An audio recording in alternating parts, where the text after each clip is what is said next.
Incluite en el arte. Una invitación a quienes utilizan técnicas artísticas como herramientas de inclusión. En Incluite en el arte te invitamos a compartir las experiencias de médicos, docentes, artistas, operadores sociales de la salud y de quienes encontraron que el arte cumple una función social, recreativa, educativa, terapéutica y de prevención. Conducción, Claudia Bordiñón. Columnista de espectáculos, Guillermo Mele. Operación técnica, Néstor Erb, Nicolás Campoamor y Juan Martín García Carabajal. Idea y producción general, licenciada Mariela Albó. No hay nadie como tú, no hay nadie como tú, mi amor, no hay nadie como tú. No hay nadie como tú. ¿Cómo les va? Muy buenas tardes. Otro martes aquí juntos en Incluite en el Arte, en la Biblioteca del Congreso de la Nación. Muy buenas tardes, Mariel, ¿cómo estás? Buenas tardes, Claudia. Muy bien, muy bien. Bueno, ya estamos en el año se nos escapa, ya pasamos la mitad del año y estamos continuando en este ciclo que tantas satisfacciones nos viene dando, ¿no? Exactamente, en el mes aniversario. En nuestro mes aniversario. Vamos a empezar con un mes con algunos festejos, vamos a tratar por lo menos, sí. ¿No? Hoy tenemos una invitada muy especial, vamos a darle la bienvenida a Lorena Bercero, una mujer que está muy vinculada a la investigación, alguien que ha trabajado mucho el tema del teatro militante, lo militante, una palabra que se ha hecho sentir en los últimos años, ¿no? Y que se ha vuelto a poner en práctica esta cosa de la militancia, el periodismo militante, el teatro militante. Vamos a ver qué nos dice Lorena sobre esta experiencia, sobre lo vivido y sobre, bueno, qué es lo que la llevó a empezar a investigar sobre el teatro militante. ¿Cómo te va, Lorena? Muy buenas tardes, soy Claudia Bordiñón. ¿Qué tal? ¿Cómo estás? ¿Qué tal, Mariel? Hola, buenas tardes. Contanos, ¿qué es lo que te ha llevado a trabajar en este tema? Que se me ocurre un tema interesante, profundo y un tema que te ha provocado un desafío también y bastante intenso. Sí, bueno, una cosa respecto a lo que vos comentabas de cuánto se ha usado y abusado incluso de la palabra militante y de la militancia en los últimos años. El tema que yo trabajo, en verdad, siempre dije debería haberlo publicado antes, antes del uso y abuso del término, pero bueno, somos hijos de nuestra época y creo que tiene que ver con el clima de época también, que yo haya empezado a trabajar en esto y que por diversas circunstancias la publicación se postergó. Yo empecé en el 2004, un doctorado en artes, y ahí arrancó la investigación, acá, en Buenos Aires, con beca del CONICET. En el medio me fui a España y hice un máster, donde seguí trabajando un poco a la distancia. Eso estuvo bueno para tomar distancia y ver las cosas desde otro punto de vista y hacer historia de lo que yo definí como teatro militante. Entonces, de esto hace 10 años que empecé. Y hace 10 años que se fue construyendo ese objeto que no tenía entidad y que, bueno, yo di mi definición y mis límites de qué entiendo por teatro militante, que por supuesto son coyunturales, ya vendrá quien lo pueda redefinir y criticar y ampliar o reducir el concepto, ¿no? Y yo empecé a trabajar, digamos, este teatro que yo llamo militante lo trabajé en los años 70, en los primeros 70, entre los 60 y el 74, 76. Sí. Pero por supuesto que la noción de militancia se aplica a cualquier época, nada más que varía cómo se milita en distintas épocas, ¿no? Sí. Y yo trabajo ese teatro a partir de un interés, primero por la época, me interesaba trabajar los años 60, 70, y me interesaba lo popular, me interesaba el teatro. Claro. Yo en verdad vengo de letras, pero me interesaba trabajar teatro, y seguí trabajando teatro después, ahora mismo. ¿Tu profesión en sí a la que vos te dedicás más allá de este libro? Yo soy investigadora de CONICET. Investigadora del CONICET. ¿Has hecho teatro? ¿Has trabajado de cómo? Hice de joven y después dejé porque o iba a ensayar o iba a estudiar a la noche. Claro. De día trabajaba, entonces decidí seguir letras y dejar la práctica teatral. Bueno, joven seguís siendo, Lorena. Estás a punto de tener tu segundo hijo. sí, apunto en esas, de acá a los próximos 10 días. De 10 días, si no, por las buenas o por las malas. No, por las buenas. O nace o nace. O nace. Si no se decide, la deciden. Ya sabes que es nena. Sí, nena.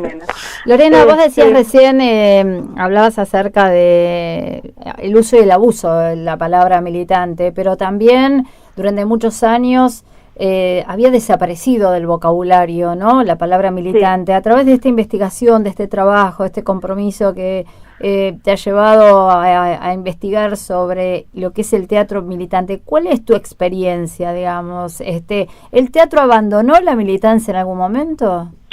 Yo creo que no no se abandonan las prácticas comprometidas. Uh-huh.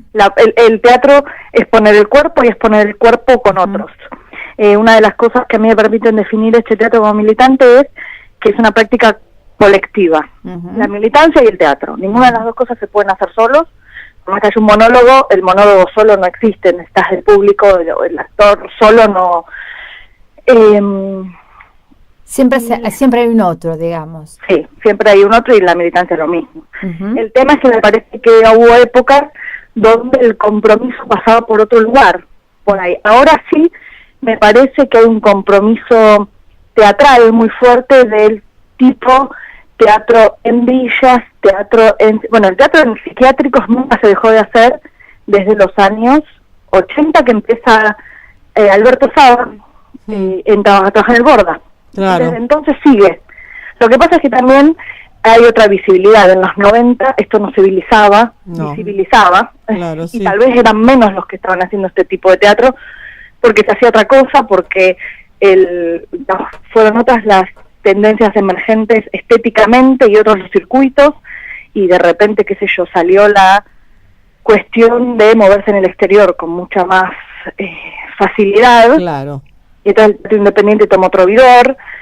Pero y además, Lorena, no sé si lo vas a compartir, pero me parece que después de los 90 se abren otras grietas donde los artistas pueden empezar a trabajar y, como vos decías, a militar otros espacios.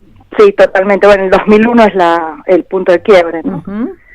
Pero también existe un tema de al no poder comprar textos de afuera o no poder hacer otras cosas, empieza a haber cada vez más dramaturgia a partir de los 90, ¿o no? Dramaturgia propia, digo, de grupos que empiezan a armar sus propias dramaturgias.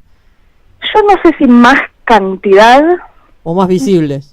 Sí, o más visibles. Claro. Tampoco sé si mejor, ¿no? Calidad, porque siempre ha habido muy buena dramaturgia, de mucha calidad, y siempre, acá si buscando historia del teatro encontrás dramaturgia en todas las épocas. Claro. Buena también, ¿no? Claro. Me parece que tiene que ver con eso, con la visibilidad y con la capacidad la posibilidad de circular. ¿Y exponentes de los 70 y 60 y 70 para vos quiénes son? Y mira, en este teatro militante, el asunto es que este es un teatro que se mueve por los márgenes, claro, político, en vinculación con partidos políticos de izquierda, sí, y con las organizaciones, Montoneros, PRT, sí, PC, Vanguardia Comunista, algo, este tipo de filiaciones partidarias y políticas que entre fines de los 60 y mediados de los 70 tuvieron muchos momentos y muchos tipos de relaciones entre sí. De repente, claro, la práctica cultural en Montoneros no es lo mismo en el 72 que en el 74. Claro. Y entonces, en ese contexto de politización de la vida cotidiana, a partir de mediados de los 60, los artistas que están particularmente movilizados y que son muy permeables a los cambios sociales, empiezan a cambiar sus prácticas. Y ahí estoy llegando, entre las personas, digamos, famosas, populares, ya en ese momento ha habido muchos que hicieron este teatro y que pasaron a laburar en villas, o en sindicatos, o en fábricas, por ejemplo. Octubre es el grupo, Brisky es el grupo más famoso de estos, que yo trabajo y que existió, y el que hizo un trabajo sistemático, y ahí Brisky es el que un poco lidera el grupo. También estaba Víctor Laplace en ese grupo. Después hay un grupo que es maravilloso, que es a mí me parece muy entretenido, el Centro de Cultura Nacional José Podestá, también peronistas. Mira. Bueno, tú estás vinculado al peronismo de base. Y algunos intendentes a montoneros, sobre todo a medida que pasaba el tiempo. Una pregunta, perdona que te corte, pero en ese momento, el teatro era, te hago para la gente, ¿no? El teatro era teatro de texto, o sea, de autor, remixado, para decirlo de alguna manera, o sea, para hacerlo militante, hacerlo con una política partidaria, o era directamente una dramaturgia propia de esa época. ¿Qué es lo que más se utilizaba? Bueno, había distintas metodologías. Cada grupo tenía su metodología. Algunos ponían obras, pero la mayoría se daba cuenta de que había que escribir, digamos, para la ocasión. E incluso en muchos casos no había texto. Claro. Se iba sobre la Octubre tiene una metodología muy sistemática y muy organizada, que es que iban a un lugar, a través de contactos políticos generalmente, a una comunidad, veían cuál era el problema, tenían pasos, pasos. Claro. Hablaban con sus compañeros militantes, con los contactos, después con la comunidad, sacaban cuál era el problema, iban a escribir un mini texto, lo ponían en escena. Esto en 1 o 2 días, y terminaba una asamblea con debate, con la idea de solucionar, o no solucionar, poner de relieve la solución posible para el problema coyuntural de una comunidad, que puede ser algo básico como hay un semáforo que no anda en el medio de la vía, ese caso es el famoso. O también en momentos de mayor movilización a nivel nacional, sobre todo por la cuestión ideológica, trataban temas de índole nacional como, no sé, el regreso de Perón. Claro. Esto es contemporáneo a Augusto Boal, el teatro invisible y cuando él hace teatro parlamentario, legislativo, perdón. Sí, yo trabajo en un par de apartados, porque Boal estuvo acá entre el 71 y el 74. Claro. Entonces ese es otro tema que yo toco. Voy haciendo como la historia, la reconstrucción histórica de algunos grupos. Y Boal lo trabajo, y Boal trabaja teatro periodístico, el teatro invisible, y algunos grupos van tomando esto del teatro invisible, por ejemplo, un subgrupo dentro de que te comentaba, que es la Podestá. Claro. Entonces las técnicas se van contagiando, digamos. Claro. Claro, es un momento histórico óptimo para todo esto. Y esto porque se va terminando el bloque, ¿viste? Y nosotros no podemos hablar. Yo puedo estar 400 páginas. Claro, es extenso. Pero ¿llegás hasta qué fecha? Mira, llego hasta que todos los grupos se disuelven, que es entre el 74 y el 76. Claro. Después de esta investigación, seguí trabajando sobre dictadura.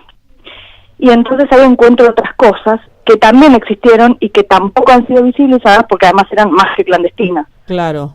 ¿Qué espacio le diste ahí a Teatro Abierto?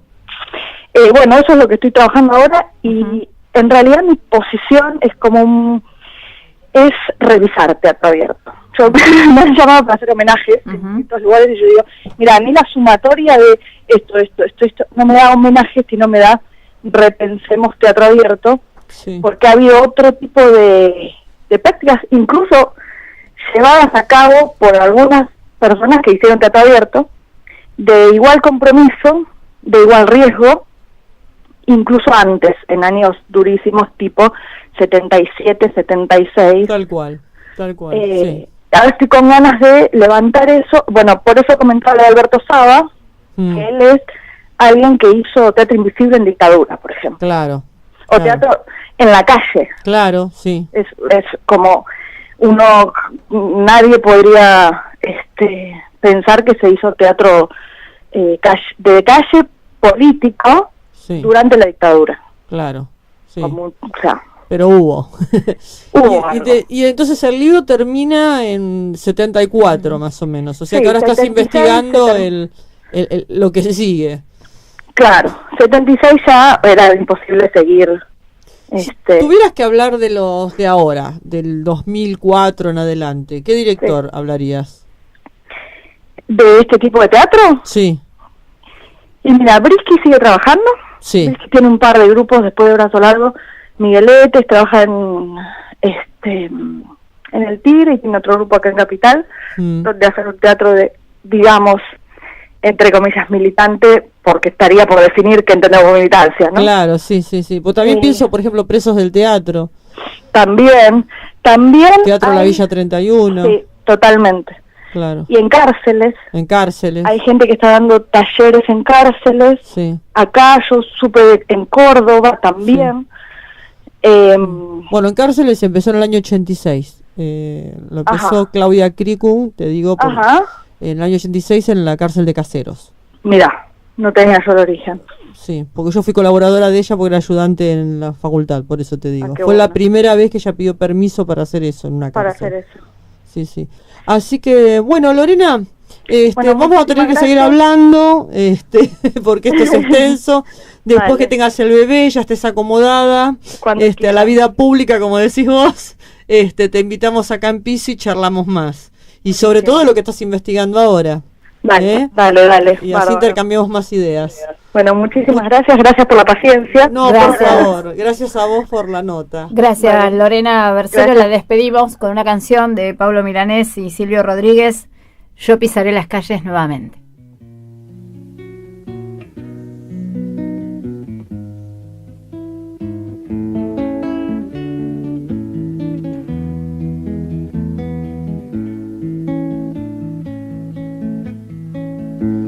Yo pisaré las calles nuevamente de lo que fue Santiago ensangrentada y en una hermosa plaza liberada me detendré a llorar por los ausentes.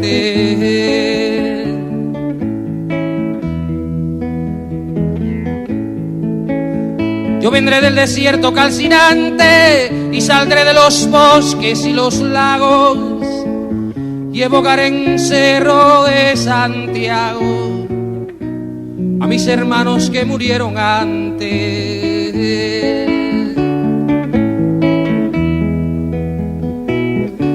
Yo unido al que hizo mucho y poco,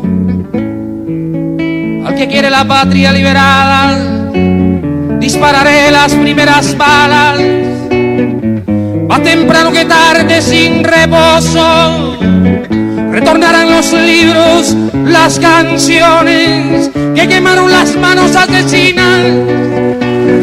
Renacerá mi pueblo de su ruina y pagarán su culpa los traidores.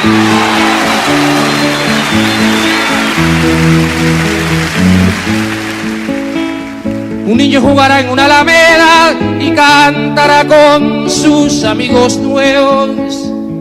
Y ese canto será el canto del suelo a una vida cegada en la moneda.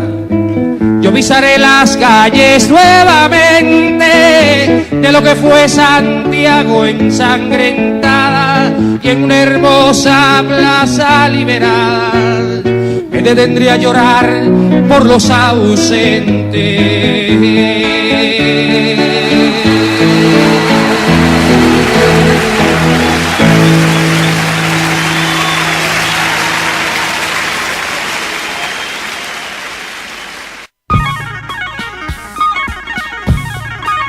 BCN Radio. BCN Radio. BCN Radio.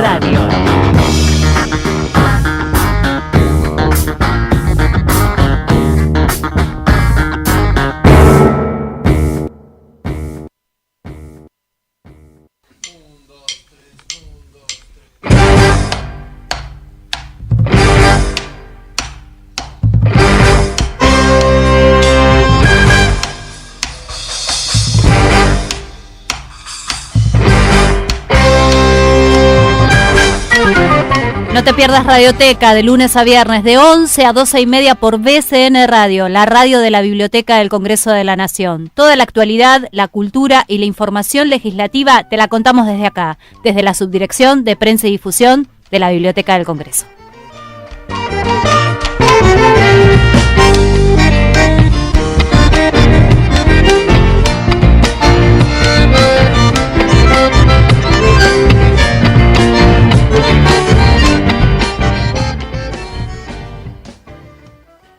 Estás escuchando BCN Radio. La Biblioteca del Congreso de la Nación se creó el 23 de agosto del año 1859, a partir de la Ley 212. Esta ley destinó 2.000 pesos del presupuesto de dicho año para la compra de la colección de 620 volúmenes que pertenecían al mariscal Andrés de Santa Cruz, expresidente de la Confederación Peruano-Boliviana. BCN Radio. Cultura Federal desde la Biblioteca del Congreso de la Nación.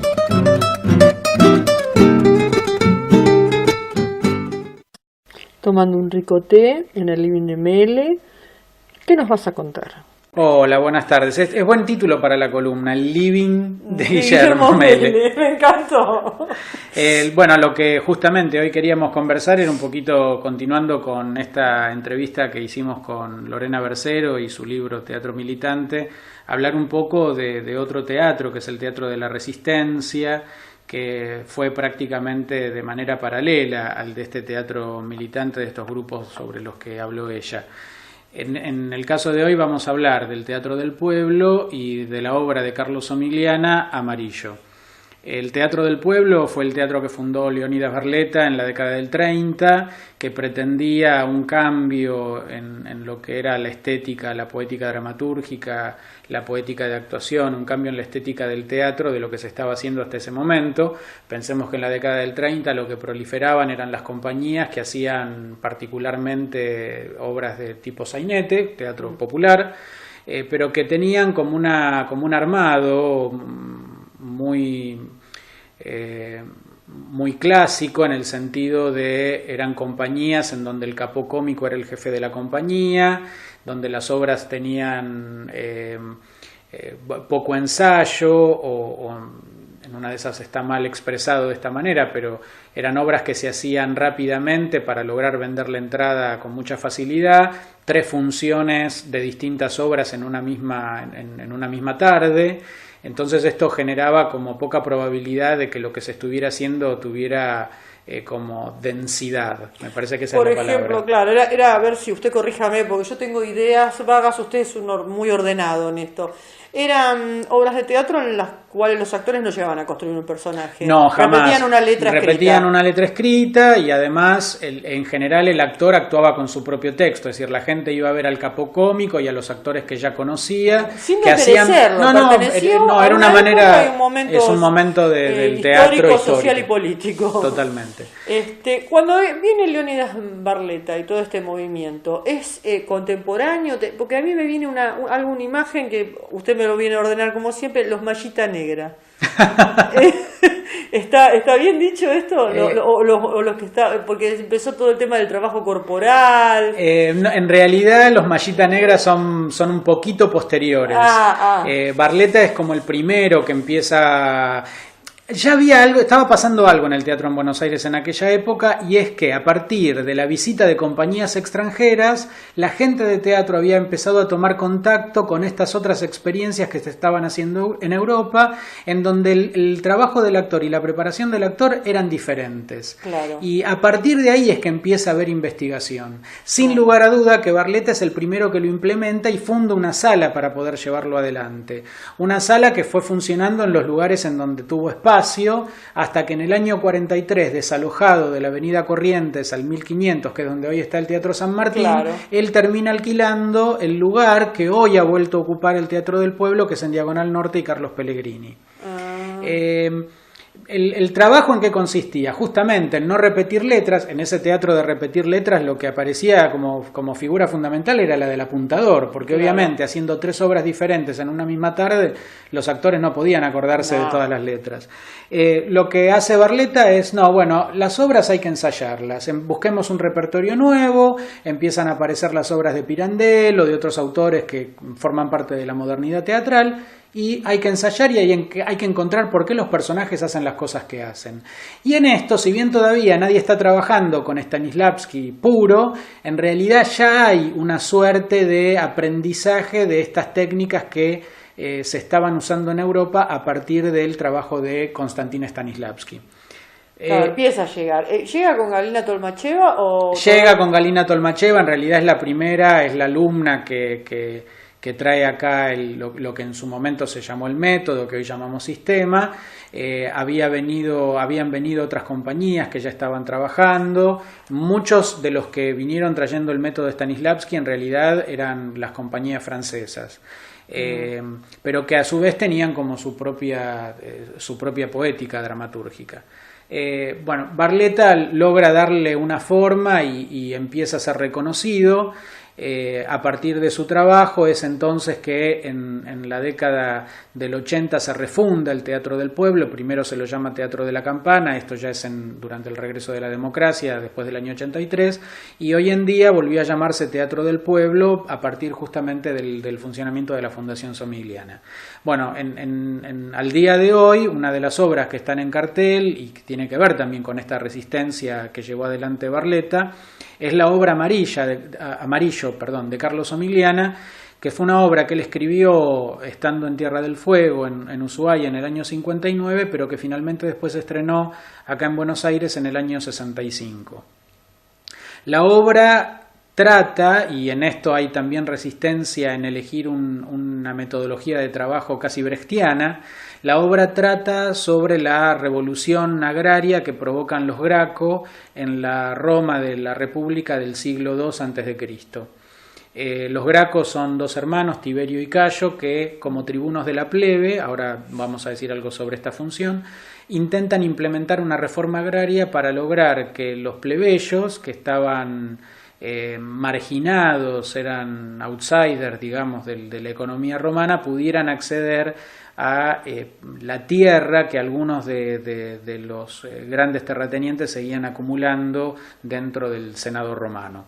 La obra Amarillo comienza justamente con la elección de Cayo Graco, es el menor de los hermanos. Tiberio ya ha sido asesinado, con la elección, decía, de Cayo como tribuno de la plebe y el intento de él de continuar con la labor que había hecho su hermano.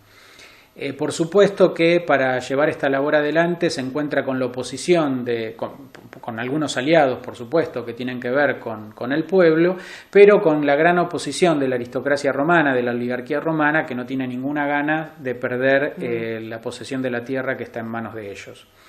La apuesta que está llevando adelante el Teatro del Pueblo tiene la dirección de Andrés Vassallo y es protagonizada por Sergio Zurraco, que está muy bien secundado por un elenco súper interesante: Joaquín Bertol, Luis Campos, Daniel Dibiase, Heidi Faut, un elenco que la verdad trabaja muy bien con un texto que trata de hablar y lo hace de hecho, de lo difícil que es la lucha por los derechos del pueblo en momentos en donde las oligarquías han detentado y han acumulado la mayor parte del poder. La obra también habla de la traición, decía antes, ¿no?, que lo que sucede acá tiene que ver con esta institución del tribuno de la plebe, que era el representante del pueblo frente al Senado romano, pero también habla de lo difícil que es mantener la concientización en la clase trabajadora, en este caso en la plebe, la concientización de qué es lo que a ellos les importa como clase. En realidad, Cayo va a terminar perdiendo poder porque pierde la influencia sobre gran parte del electorado, simplemente porque el electorado cae frente a las garras de una propaganda que lleva adelante el Senado romano a través de algunos de sus personajes para lograr, prometiéndoles cosas que después no van a cumplir, para lograr la oposición contra la reforma que está haciendo Cayo. La obra entonces habla también de una traición y de la pérdida de una amistad justamente por el amarillo, que es la codicia, es el oro, es la envidia, es aquello que nos hace perder nuestro rumbo. Muy bien, Guillermo Mele, maravilloso. Y nos vamos con Alambrado de Berenada de los hermanos Verbel. Hasta el próximo martes 13:30 estaremos nuevamente por www.bcnradio.com.ar en Incluite en el Arte. Muchas gracias. era mía y no tenía patrón. Dijo no ver la razón de tener miedo que al amor